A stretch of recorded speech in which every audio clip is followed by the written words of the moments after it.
ایک آدمی محمود غزنوی کے پاس نا اپنا کیس لے کے آیا، مدعی بن کے آیا۔ اس نے کہا بادشاہ میرا کیس بڑا نرالا ہے۔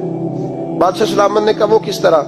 کہنے لگا یہ میرے پاس ایک تھیلی ہے، میں نہ سفر پہ جانے لگا تو یہ تھیلی پوری ہیروں کی بھری ہوئی، فلاں علاقے کے جو قاضی صاحب ہے نا، میں جاتی دفعہ میں کہیں سفر پہ جا رہا تھا تو میں ان کے پاس چھوڑ گیا کہ رستہ لمبا ہے، کہیں کوئی مجھ سے چھین نہ لے، ہیروں کی بھری ہوئی۔ کچھ دنوں کے بعد میں واپس آیا ہوں، قاضی صاحب نے مجھے تھیلی واپس کی ہے تو اس میں ہیروں کی بجائے کھوٹے سکے نکلے۔ اب میں نے قاضی صاحب سے کہا ہے تو قاضی صاحب تو میرے گریبان تک آتے ہیں، وہ کہتے ہیں بتا کہیں سے پھٹی ہے، کھلی ہے؟ وہ جس طرح ٹانکے لگا کے تو نے سی تھی اسی طرح لگے ہوئے ہیں کہ نہیں؟ تو حضور لگے بھی بالکل اسی طرح ہے، نہ پھٹی ہے نہ کھلی ہے۔ اب میں لٹ گیا ہوں، میری کل عمر کی کمائی ضائع ہو گئی، کھوٹے سکے کہاں اور ہیرے کہاں؟ تو مہربانی کریں اور آپ کی بارگاہ میں اللہ رسول کے نام پر حلف دیتا ہوں کہ میں ہوں بالکل سچا۔ محمود غزنوی کہنے لگے تو جا، تھیلی چھوڑ جا، اور جب میں تجھے بلاؤں گا پھر دوبارہ آنا۔ وہ شخص چلا گیا۔ محمود غزنوی اٹھے، دربار برخاست کیا، لوگوں سے کہنے لگے چلے جاؤ، میں 3 دن کے لیے سیر کرنے جا رہا ہوں، 3 دن کے بعد لوٹوں گا۔ اکیلے جب رہ گئے نا محمود دربار میں تو محبوب نے چھری منگائی۔ وہ جس تخت پہ بیٹھتے تھے وہاں گدا بچھا ہوا تھا، یہ گدا پڑا ہے نا، وہ گدا بچھا ہوا تھا۔ محمود نے چھری کے ساتھ اس کو پھاڑ ڈالا اور چھری جیب میں رکھی نکل گئے۔ کہنے لگے میرے بعد کوئی میرے دربار والے احاطے میں داخل نہ ہو۔ محمود چلے گئے۔ اب وہ صفائی کرنے والا جب آیا نا، اس نے آ کے دیکھا تو گدا تو پھٹا ہوا ہے۔ اس نے شور ڈال دیا، پہرے دار بھی آ گئے، فلاں صاحب بھی آ گئے، فلاں صاحب۔ اس نے کہا وہ خدا کے بندو، اس کا گدا پھٹ گیا ہے، وہ تو مار ڈالے گا۔ اس نے کہا تھا سوائے صفائی اور نگرانی والے کے دوسرا آئے کوئی نہ، اور یہاں آیا بھی کوئی نہیں، پہلے دن ہی پھٹا ہوا ہے تو لٹکا دے گا سب کو، کیا کریں؟ شور ہو گیا، سارے دربار کے ملازمین اکٹھے ہو گئے۔ ایک بندہ بولا، کہنے لگا فکر نہ کرو، میں کیسے بندے کو جانتا ہوں، اس طرح سیے گا کہ جس نے پھاڑا ہوگا اسے بھی پتہ نہیں چلے گا کہاں سے پھٹا تھا، ایسا بہترین رفو کرے گا کہ پتہ بھی۔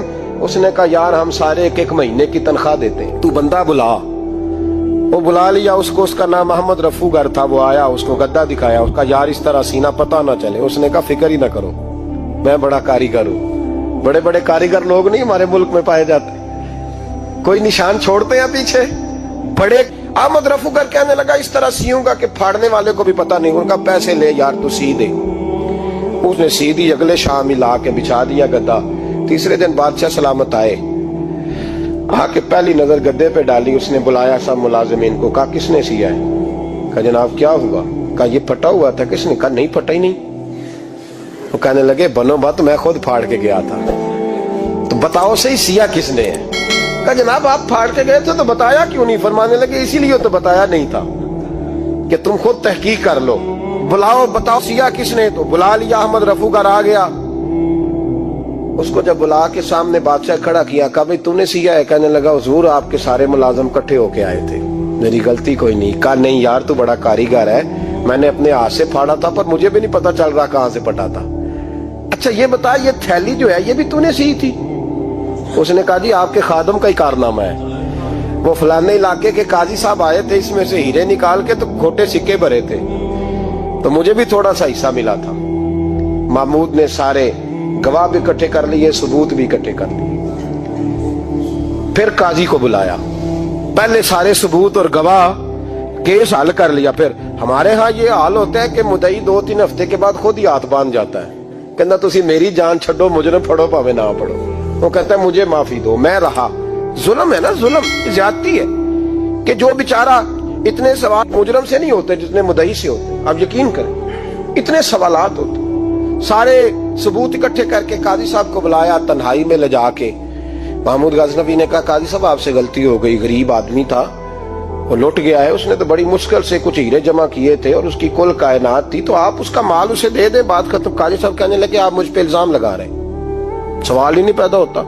آپ میری داڑھی دیکھیں، آپ میرا اعزاز دیکھیں، دنیا جانتی ہے میں اس کا۔ قاضی صاحب انسان بھول ہی جاتا ہے، بندہ بھول جاتا ہے، غلطی ہوگی، مال نے کہا نہیں سب۔ کہا میں تنہائی میں پوچھ رہا ہوں، میں اس وقت پوچھ رہا ہوں جب دوسرا موجود کوئی نہیں، آج توبہ کر لے، میں کچھ نہیں کہوں گا، تو میری زبان پہ اعتبار کر، تجھے پتہ ہے میں جو کہتا ہوں اس پہ عمل بھی کرتا ہوں، باز آ جا۔ پر قاضی نے کہا نہیں میری غلطی کوئی نہیں،